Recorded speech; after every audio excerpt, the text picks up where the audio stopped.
Bismillahirrahmanirrahim. Assalamualaikum warahmatullahi wabarakatuh. Alhamdulillah wassalatu wassalamu ala Rasulillah wa ala alihi wa sahbihi wa mawalah wa la hawla wa la quwata illa billahi wa ba'du. Qala Allah azza wa jalla: Ya ayyuhalladzina amanu taqullaha haqqa tuqatih wa la tamutunna illa wa antum muslimun. Ya ayyuhan nasu taqu rabbakumul ladzi khalaqakum min nafsin wahidah wa khalaqa minha zawjaha wa batha minhuma rijalan katsiran wa nisaa'a wattaqullaha alladzi tasaaluna bihi wal arham innallaha kana 'alaikum raqiba. Wa qala sallallahu alaihi wasallam: majtama'a qaumun fi baiti min buyutillah yatluna kitaballah wa yatadarasunahu bainahum illa nazalat alaihimus sakinah wa ghasyiyatuhumur rahmah wa haffathumul malaikah wa dzakarallahu fi man indah. Amma ba'du, ma'asyiral muslimin, jamaah sekalian yang dimuliakan Allah Subhanahu wa taala. Alhamdulillah, di pagi hari ini dengan izin Allah Subhanahu wa taala kita bisa kembali duduk bermajlis ilmu walaupun lewat media Jabal Uhud, dan tak henti-hentinya saya ucapkan ribuan terima kasih ataupun jazakumullah khairan kepada para muhsinin dan para kaum muslimin yang sudah menyumbangkan sebagian hartanya untuk pembangunan peluasan Masjid Jabal Uhud, di mana pembangunan sekarang kita sedang mengadakan peluasan lantai 2 dan akan mengadakan pengecoran. Alhamdulillah, dana yang terkumpul sudah separuh lebih dan masih terus kita mengharap pada kaum muslimin dan kaum muslimin untuk menginfakkan sebagian hartanya demi kelancaran pembangunan masjid di Pondok Pesantren Tahfidz Al-Quran dan Bahasa Arab Jabal Uhud Al-Islami, Tiban Kampung, Tiban Batam, Kepri. Tapi pagi hari ini kita akan membahas, mengupas rahasia Istana Iblis di segitiga Bermuda. Ma'asyiral muslimin yang dimuliakan Allah Subhanahu wa taala, ada sebuah hadis yang mengisyaratkan tentang kerajaan iblis. Hadis ini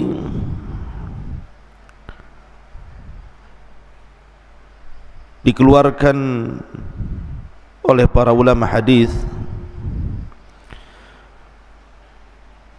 di antaranya Imam Muslim meriwayatkan dari hadis Abdullah ibn Umar radhiyallahu anhuma tentang cerita yang sangat masyhur di zaman Nabi sallallahu alaihi wasallam, yakni cerita tentang Ibnu Sayyad. Jadi Ibnu Umar radhiyallahu anhuma suatu ketika bercerita tentang ayahnya Umar bin Khattab radhiyallahu an, yang berangkat bersama Nabi sallallahu alaihi wasallam hendak mengecek keberadaan Ibnu Sayyad, yang kabar sampai kepada Rasul dan para sahabatnya ciri-cirinya persis seperti Dajjal. Maka berangkatlah Umar dan juga Rasul dan sahabat yang lainnya untuk mengintip-ngintip Ibnu Sayyad. Sampai-sampai Nabi SAW harus mengintai dari satu pohon ke pohon berikutnya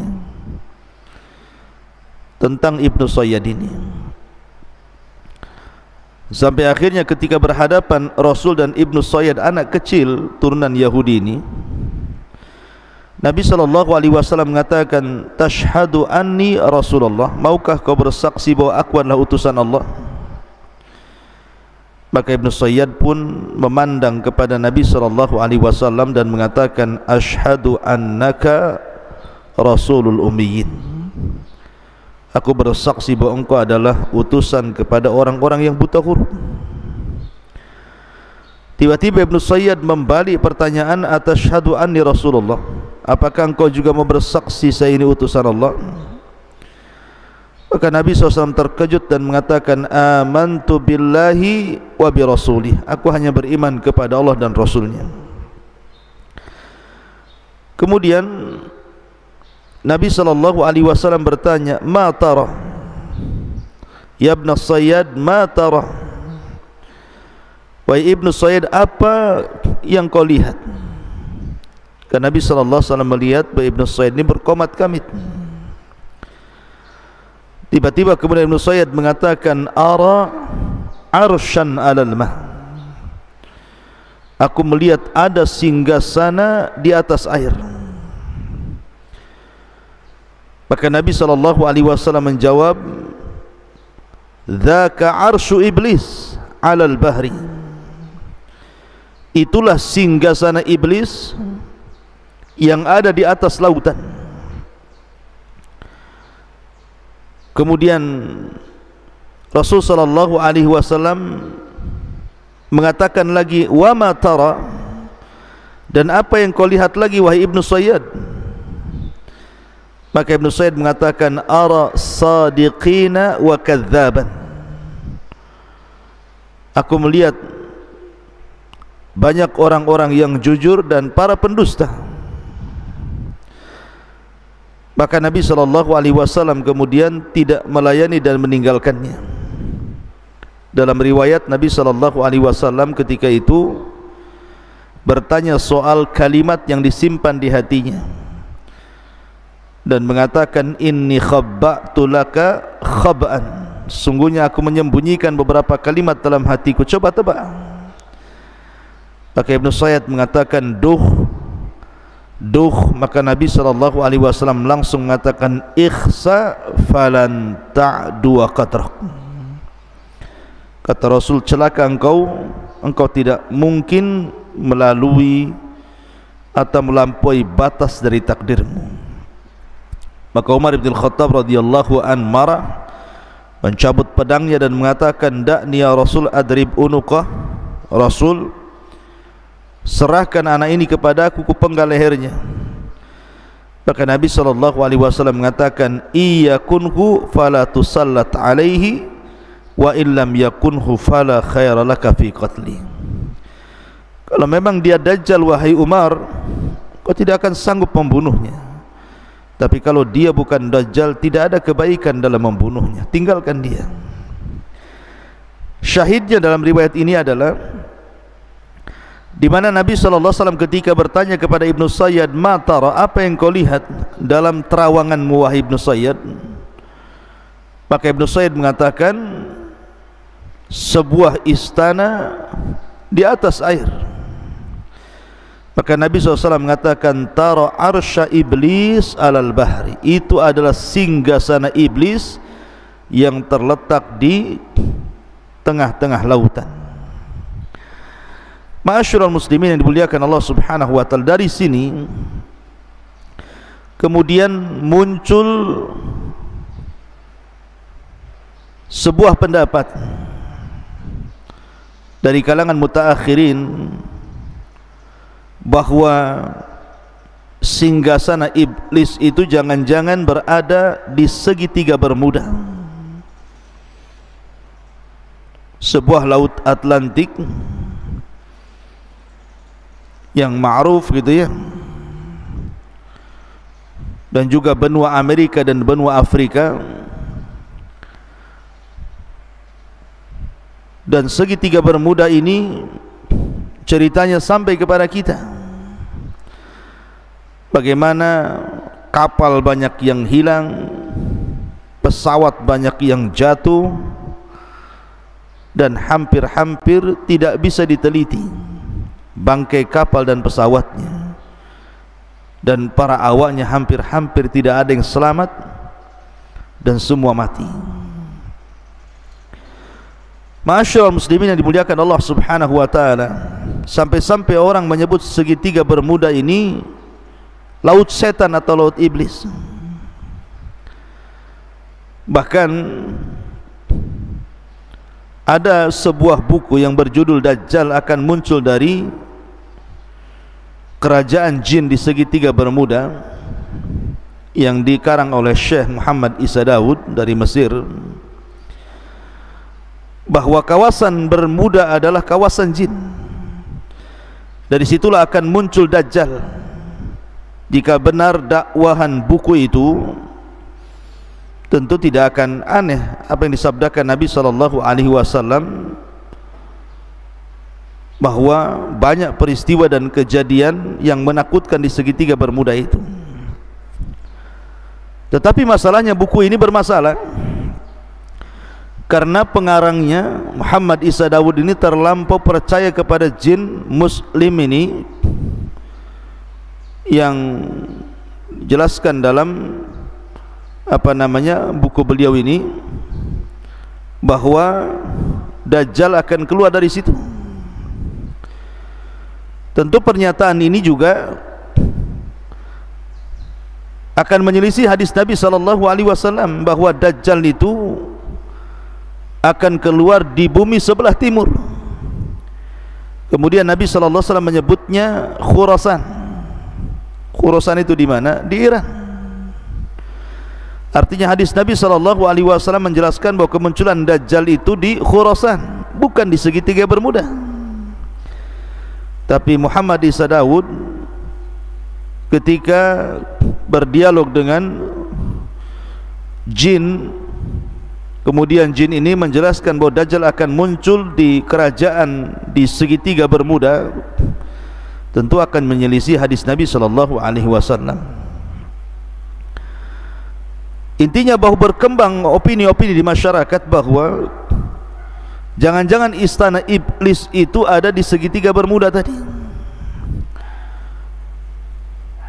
karena banyaknya peristiwa-peristiwa aneh dan banyaknya kapal-kapal dan pesawat yang kalau lewat di segitiga Bermuda hampir-hampir tidak selamat dan tersedot masuk ke dalamnya. Ma'asyiral muslimin yang dimuliakan Allah Subhanahu wa taala. Tapi bagaimana menurut pandangan Islam tentang istana iblis ini? Betulkah berada di segitiga Bermuda sebagaimana prasangka sebagian orang? Ma'asyiral muslimin yang dimuliakan Allah Subhanahu wa taala, sebelum saya kupas tentang masalah ini, saya ingin memulai kajian kita ini mengurut dulu dari mengenal siapa iblis, kemudian di mana istananya, kemudian apa yang dilakukannya, apakah dia kemudian mengerahkan anak buahnya dari istana itu untuk berperang melawan Bani Adam, kemudian bagaimana akhir dari kehidupan iblis itu sendiri. Ma'asyiral muslimin yang dimuliakan Allah Subhanahu wa taala, pertama bicara tentang iblis. Iblis ini sebagian para ulama mengatakan ismu Arab, sebuah nama dari nama-nama Arab, ala wazni if'il, mengikuti wazan if'il, di mana mushtaqnya dari kalimat al-iblas. Jadi iblis itu dari al-iblas, maknanya al-ib'ad minal khairi awil ilyas min rahmatillahi azza wa jal. Al-yas min rahmatillahi azza wa jal. Jadi makna iblis itu artinya makhluk yang menjauh dari kebaikan atau yang putus asa daripada rahmat Allah, maka disebut al-iblas. Dan makhluk yang disebut iblis, walaupun sekali lagi bahwa ada sebagian ulama mengatakan bahwa iblis itu nama ajam. Kemudian kalau kita melihat Al-Quran, maka lafaz iblis dan syaitan itu diletakkan di beberapa ayat dalam Al-Quran. Bahkan lafaz iblis sendiri dalam Al-Quran itu diulang sampai 11 kali, dan semuanya mufrad, tidak ada yang jama'. Beda dengan syaitan, ada yang mufrad tunggal, ada yang jama' gitu ya. Yang mufrad sekitar 70 kali terulang-ulang dalam Al-Quran, yang jama' sekitar 18 terulang-ulang dalam Al-Quran. Ma'asyiral muslimin yang dimuliakan Allah Subhanahu wa ta'ala, lalu kenapa disebut iblis? Jadi ketika iblis ini dia mengumumkan bahwa dia sudah putus asa dari rahmat Allah Subhanahu wa ta'ala karena perbuatan dia sendiri. Ketika Allah Subhanahu wa ta'ala memerintahkan dia sujud kepada Adam, kemudian dia enggan, bahkan sombong. Akhirnya kemudian Allah Subhanahu wa ta'ala usir dia dari langit, dari sorga menuju bumi, dan dia pun meminta kepada Allah Subhanahu wa ta'ala tangguhan sampai hari dibangkitkan. Maka Allah Subhanahu wa ta'ala kemudian mengabulkan permintaan iblis, dan ketika Allah Subhanahu wa ta'ala mengabulkan permintaan iblis bahwa dia tidak akan mati sampai hari dibangkitkan, dari sinilah iblis mulai jahat dan melampaui batas, sehingga dia mengatakan fa bi izzatika la ughwiyannahum ajma'in illa ibadaka minhumul mukhlasin. Karena kemuliaanmu ya Rabb, aku akan sesatkan mereka semuanya kecuali hamba-hambamu yang ikhlas. Dan Allah Subhanahu wa ta'ala mengatakan wa inna 'alaika la'nah ila yaumiddin qala rabbi fa'anzirni ila yaumi yub'atsun qala fa innaka minal munzirin ila yaumil waqtil ma'lum. Dan bagimu wahai iblis laknat sampai hari dibangkitkan. Maka iblis mengatakan, ya Rabb, tangguhkanlah diriku sampai hari dibangkitkan manusia. Maka Allah Subhanahu wa ta'ala mengatakan, engkau termasuk orang-orang yang akan dibiarkan hidup sampai hari yang ditentukan. Lah Ibnu Katsir rahimahullahu ta'ala menyebutkan bahwa ketika iblis ini dia putus asa daripada rahmat Allah Subhanahu wa ta'ala sehingga dia diusir dari sorga, maka dari situlah dia semakin jahat. Maka ketika itulah dia disebut iblis, karena dia diambil dari kata ablas, makhluk yang berputus asa dari rahmat Allah Subhanahu wa ta'ala. Nah, apakah iblis ini bagian daripada para malaikat ataukah dia bagian daripada bangsa jin? Karena masalahnya ketika Allah Subhanahu wa ta'ala berfirman di dalam Al-Quranul Karim tentang perintah Allah Subhanahu wa ta'ala kepada Adam kepada para malaikat, wa idh qulna lil malaikati isjudu li Adam fasajadu illa iblis. Ketika kami katakan kepada para malaikat sujudlah kalian kepada Adam, maka mereka sujud kecuali iblis. Ulama mengatakan bahwa mustathna, illa, kecuali atau pengecualian dalam bahasa Arab itu harus bersambung antara lafaz setelah dengan lafaz sebelumnya. Maknanya ketika Allah Subhanahu wa ta'ala perintahkan para malaikat untuk sujud kecuali iblis, iblis itu bukan bangsa lain, tetapi masuk daripada bangsa malaikat. Itu dalam tatanan bahasa Arab seperti itu. Ada mustathna, ada mustathna minhu. Jadi lafaz pengecualian itu harus masuk pada yang dikecualikan, bukan di luar yang dikecualikan. Ketika Allah bicara tentang malaikat, berarti iblis itu bagian daripada malaikat. Kemudian juga ayat Al-Quran yang mengatakan kana minal jin fa fasaqa an amri rabbih illa iblisa kana minal jin fa fasaqa an amri rabbih. Kecuali iblis adalah bagian daripada jin yang berbuat fasik dari perintah Allah. Kalimat jin, bagi yang mengatakan jin dari kalangan malaikat, maka jin di sini artinya jannah. Sesuatu diambil dari kata-kata jan, itu artinya jannah. Karena dulu iblis ini khazanatul jannah, pembendaharaan sorga, maka diambil dari kata jan menjadi jin. Itu bagi pendapat yang mengatakan jin itu bagian daripada malaikat yang fasik dan kufur. Tapi pendapat yang kuat bahwa jin itu ataupun iblis itu bagian dari kalangan jin, bukan malaikat. Karena pengakuan iblis sendiri mengatakan ana khairum minhu khalaqtani min nar. Aku lebih baik daripada Adam, kau ciptakan aku dari api. Sementara malaikat dari apa? Dari cahaya. Yang tercipta dari api itu ya jin. Sebagaimana hadis Nabi SAW, khuliqatil malaikatu min nur wa khuliqatil jan mim mariji min nar wa khuliqa adam mimma wusifa lakum. Diciptakan malaikat dari cahaya, diciptakan jin dari nyala api, dan diciptakan kalian sebagaimana yang disifatkan kepada kalian. Lah, Allah Subhanahu wa taala mengatakan kinayah daripada perkataan iblis, ana khairum minhu khalaqtani min nar. Aku lebih baik daripada Adam, kau ciptakan aku dari api. Dari sini menunjukkan bahwa iblis itu bagian daripada jin. Dan Allah mengatakan illa iblisa kana minal jin.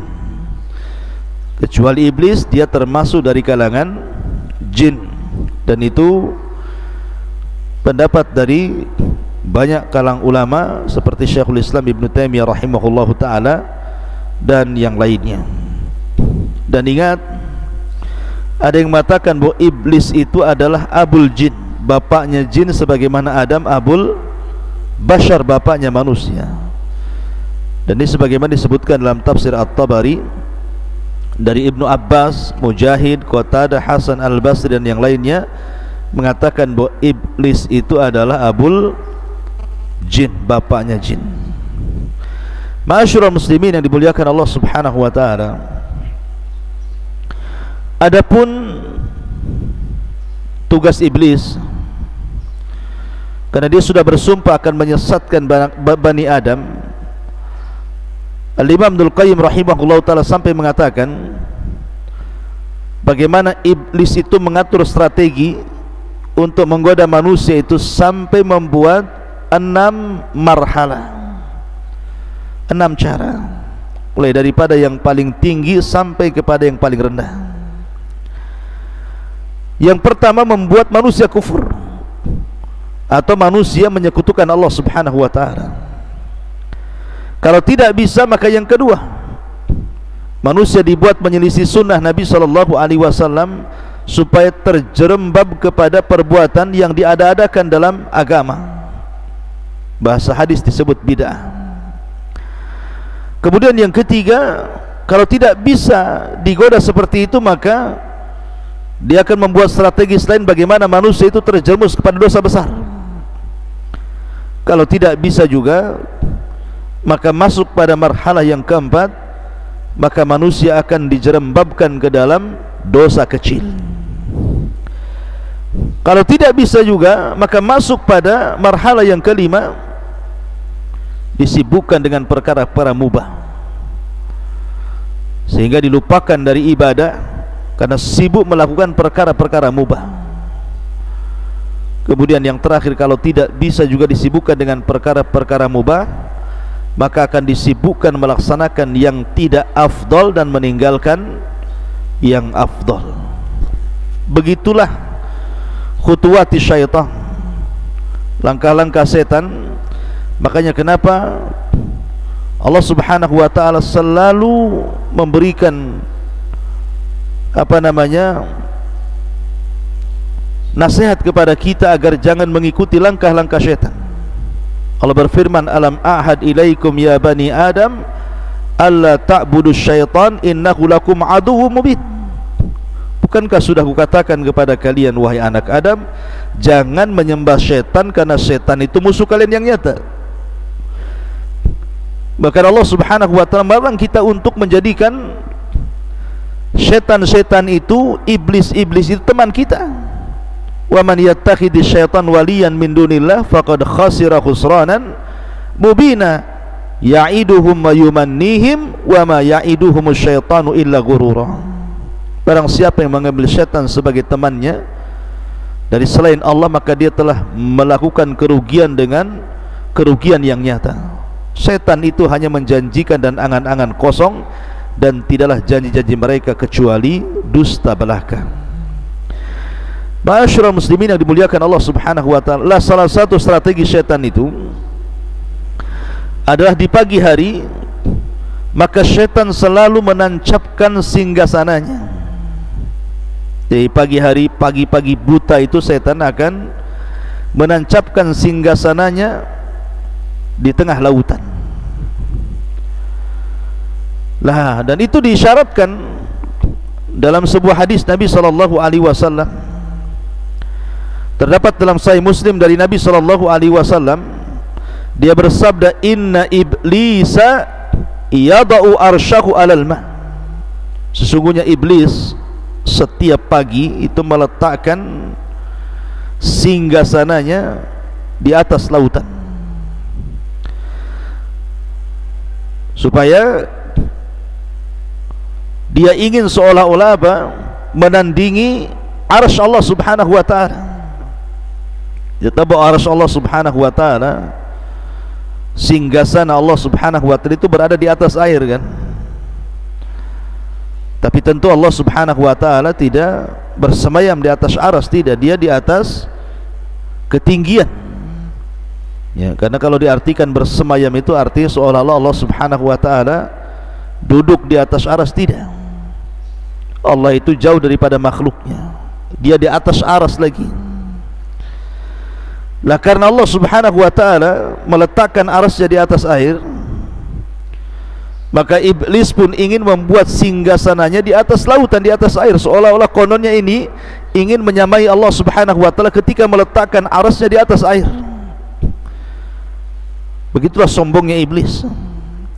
Tsumma yab'atsu saraya, kemudian mulailah dia mengutus prajurit-prajuritnya, tentara-tentaranya untuk menggoda anak Adam. Fa'adnahum minhu manzilatan a'dhamu fitnatan, maka yang paling dekat kedudukannya dengan iblis adalah yang paling besar fitnahnya. Yaji'u ahaduhum, setelah kemudian iblis di pagi hari mengatur strategisnya, kemudian memerintahkan para tentaranya untuk menggoda anak Adam dimanapun berada. Setelah kemudian satu hari mereka menggoda anak Adam, maka kemudian mereka pun mulai pulang dan melaporkan hasil apa yang mereka lakukan terhadap manusia. Yaji'u ahaduhum fayaqulu fa'altu kadza wa kadza. Wah iblis, aku sudah melakukan ini dan itu, sehingga orang itu berdusta, orang itu tidak sholat, orang itu berghibah, orang itu minum khamar, orang itu berzina, orang itu, dan begitu seterusnya melakukan kezaliman. Tapi iblis mengatakan, ma sana'ta syai'a, kau belum berbuat apa-apa. Summa yaji'u ahaduhum, kemudian ada lagi pasukan iblis yang lainnya yang datang melaporkan dan mengatakan, ma taraktu hatta farraqtu bainahu wa baina imratihi. Lapor iblis, Aku sudah berhasil mencerai-beraikan rumah tangga si fulan dan si alan. Sampai sekarang mereka bercerai. Maka iblis langsung tegak berdiri dengan bangganya dan mengatakan, anta, kaulah yang benar, kaulah prajuritku.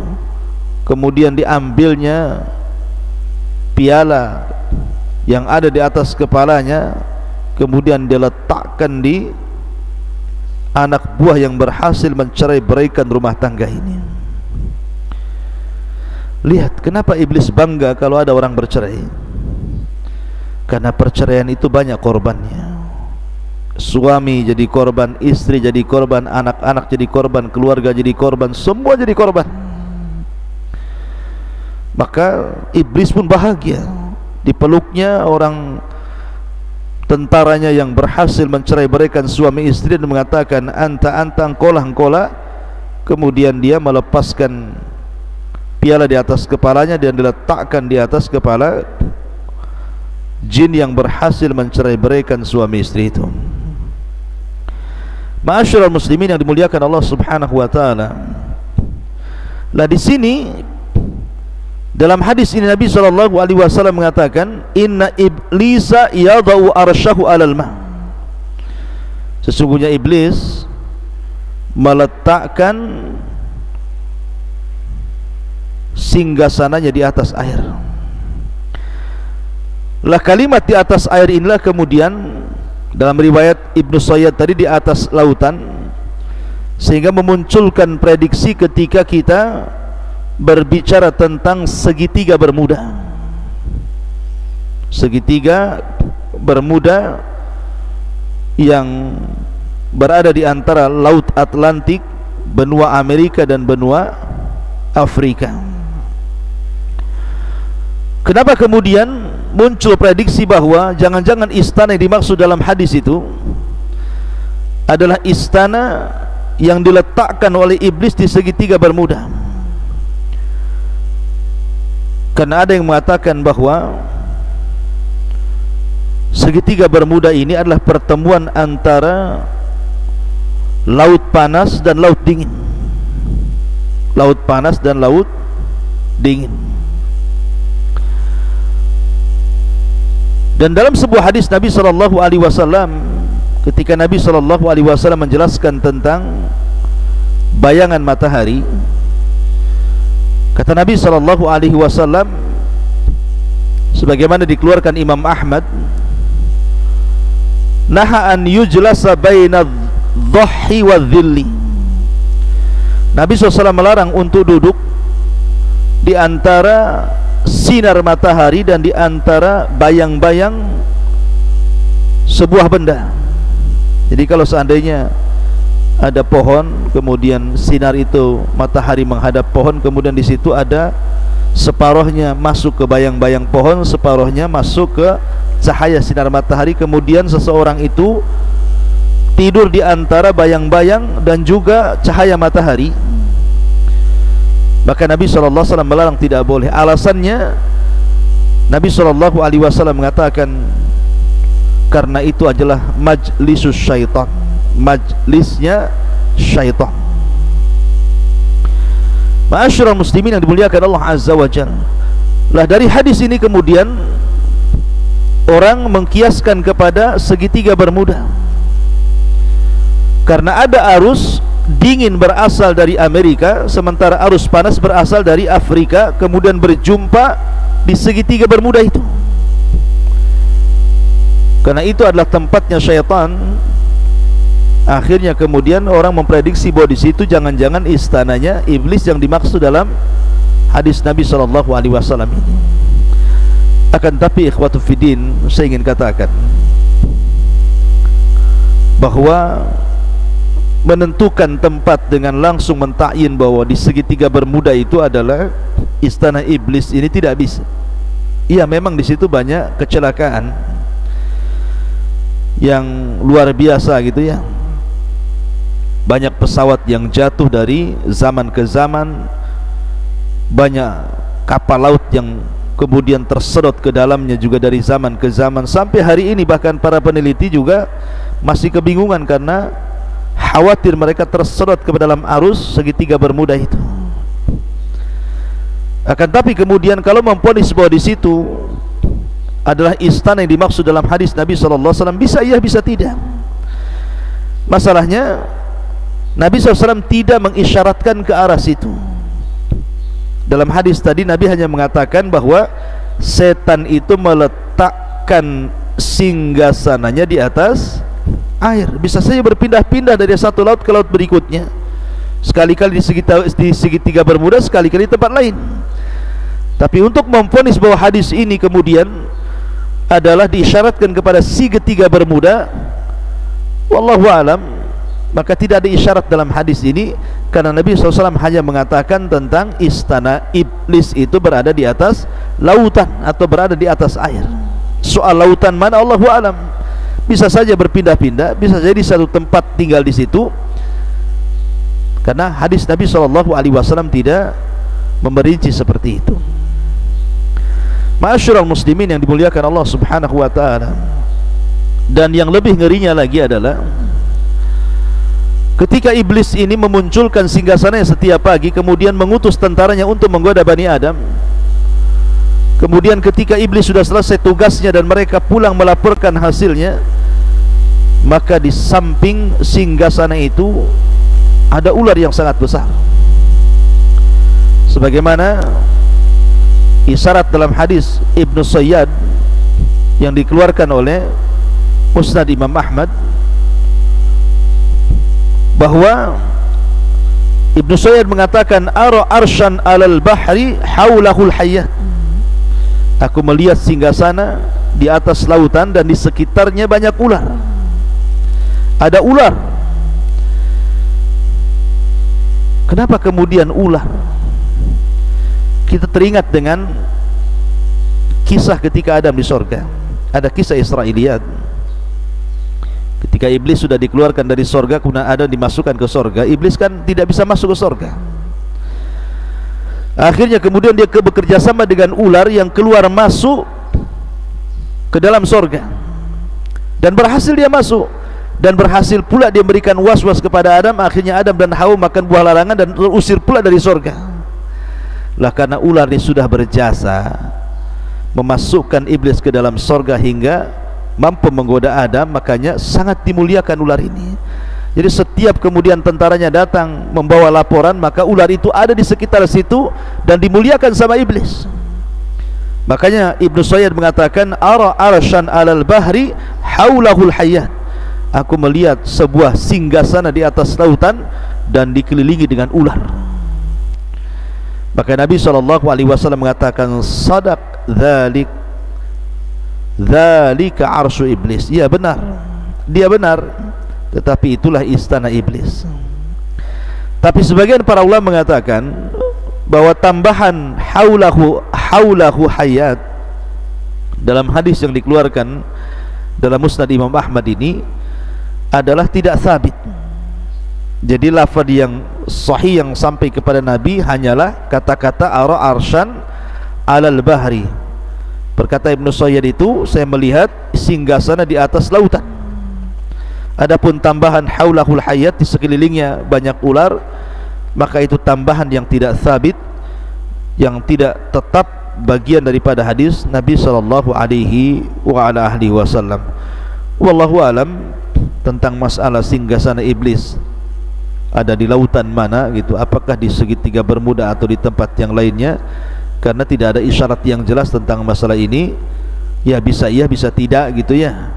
Tapi yang jelas kita yakini bahwa setiap hari iblis menancapkan istananya di tengah lautan, lautan mana terserah gitu ya. Kemudian mengutus tentara-tentaranya berusaha menggoda anak Adam, sampai akhirnya iblis merasa senang apabila tentaranya membuat cerai-berai suami istri dan meletakkan piala di atas kepalanya dan mengatakan anta sambil memeluknya. Wallahu a'lam bishawab. Mudah-mudahan ada manfaatnya. Subhanallah bihamdika asyhadu an la ilaha illa anta astaghfiruka wa atubu ilaik. Allahu ta'ala. Assalamualaikum warahmatullahi wabarakatuh.